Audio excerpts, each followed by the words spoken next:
Good morning and welcome students of Standard 7. We will continue discussing the chapter spreadsheet. We will begin with how to start or the process to start MS Excel.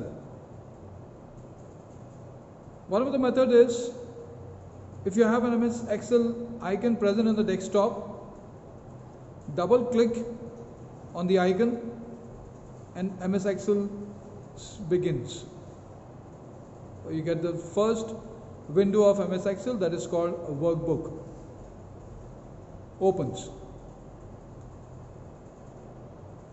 There's another way of starting MS Excel. In this case, assume that MS Excel is present within the programs. Click at Start, a pop-up menu appears. Select MS Excel, double click on it, and your MS Excel window begins. So that was how to start MS Excel, and you are quite aware of it as you have already been starting MS Word and other applications. Let's move on to the next one, that is components under File tab. Several components are there. The first one is your new. New is the new component is used to start a new file. It is the shortcut key is CTRL plus N. Then we have an open. Open refers to the already saved file and you would like to modify. In order to modify, we open the same file, or the next day when you come, you would like to see the contents of the file, you click at open and the name of the file you click at, and the worksheet appears. Then we have a save as option. If the first time if you are saving, or if you are saving it to a new file name, another file name, in such case we use the save as option. Then we have a save. Save option is when you have already saved the file in a file name, and again you would like to modify the file, the contents of the file, and you would like to save in the same file name, then click at save. Then we have the close option, is to close the application. Info contains certain information related to the application window, that is the window that is where you are working on it, regarding that particular worksheet or the workbook. The certain informations are present in the info section.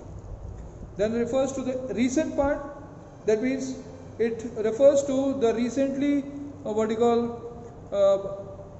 active worksheet that was present. So the recently opened worksheet that you had worked on and then you saved it, that appears in the recent column. Then we have a print option. Print option, as you know, is to direct the whatever you have in the worksheet, the contents of the worksheet, to the printer in order to get a hard copy. And then exit. In order to exit the file, we click at file and then exit, and then the file closes. Okay, you move out from there. Then we have the next one, that is components of MS Excel spreadsheet. Components of MS Excel spreadsheet. Okay, the first one is your quick access toolbar. It stores a few shortcut buttons that are frequently used. Okay, so if you look at the quick access toolbar, it will contain certain buttons that are frequently used, cut, copy, etc. Then you have a toolbar, which is the topmost bar in a worksheet. Okay, or when the MS Excel is is opened, it displays the file name and the names of the application, and it also displays the menu items. For example, file, home, insert. These options are present. Okay. Then the next one we have is the file button. This file button, it displays the frequently task that is, or rather use the task that is related to an application. In this case, it is the Excel sheet or the spreadsheet. So it displays the frequently used task related to the spreadsheet. Okay. Then you have a ribbon. It is a task-oriented graphic user interface where all the tools are available. Then we have a ribbon. Of course, we have just now done. Then we have a cell or the default. It is called a default cell. Okay. Default cell or cell. What is a cell? It is the smallest individual unit of a worksheet. Okay. And then what happens here? This cell is formed by the intersection of rows and columns. And a group of cells together is known as, of course, a worksheet. We'll see it together.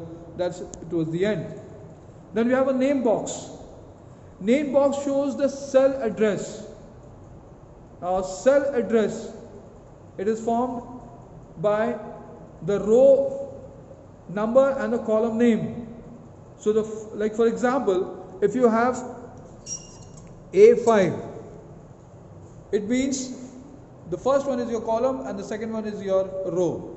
So, it refers to column number A and a row number, column name A and the row number 5. Then we have a formula box. Formula box is used to write formula that is for you, that can be used for both mathematical as well as logical tasks or logical operations. Then each row, okay, all the rows rather, in fact all the rows on the left hand side, they have a row header. Okay, the row header, remember, it is always in number. Row number 1, 2, 3, 4, like that it goes on. Okay, in some of the cases it is approximately 65,536. But now with the recent addition in our software, we have more than that. Then we have a column header. Column header, basically they are the names starting from A, B, C, D, and it goes on into that combination. In earlier cases, there were about approximately 256 columns were there. But today, Excel sheet has more columns, okay, than what it was in the earlier days. Then we have the next one, that is the sheet tab. So we have the sheet tab. Yeah. The sheet tab indicates the active sheet, and by default it is sheet 1. You will find the bottom. In the sheet tab you have a sheet 1, sheet 2, sheet 3. Then you also have another one that is called the insert sheet tab. So here what happens is, by default there is one sheet is there, the sheet is active. The rest are also present wherein the user can work on. Your sheet refers to the worksheet. Okay.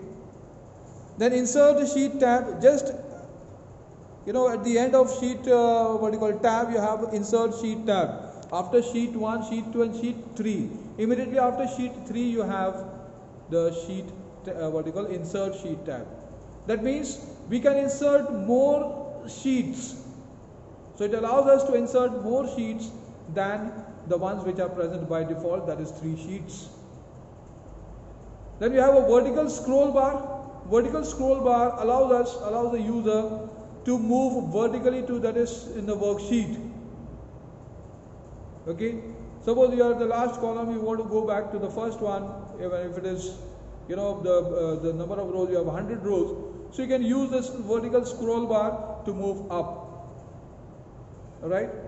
So then next one is your horizontal. Similarly, the horizontal scroll bar.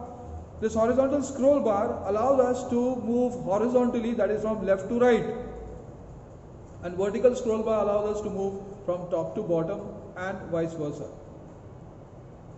Then we have a worksheet. As I said, that the worksheet, basically it is made up of cells. A group of cells together makes a worksheet. So a worksheet contains numerous grid of rows and columns. And by default, there are 3 sheets available: sheet 1, sheet 2 and sheet 3 in the sheet tab, and we can increase more, we can insert more sheet tabs or other sheets or a worksheet. Workbook it is the file name that is assigned to a worksheet. A workbook may include a single worksheet or maybe a group of worksheets. So a workbook basically it is a file that is assigned to a single worksheet or a group of worksheets. Okay. Then we have rows and columns. Definitely here the rows and columns are present in the form of grid. They are intersecting each other in a worksheet. Rows, they represent records, and the column represents the field in a worksheet. Okay.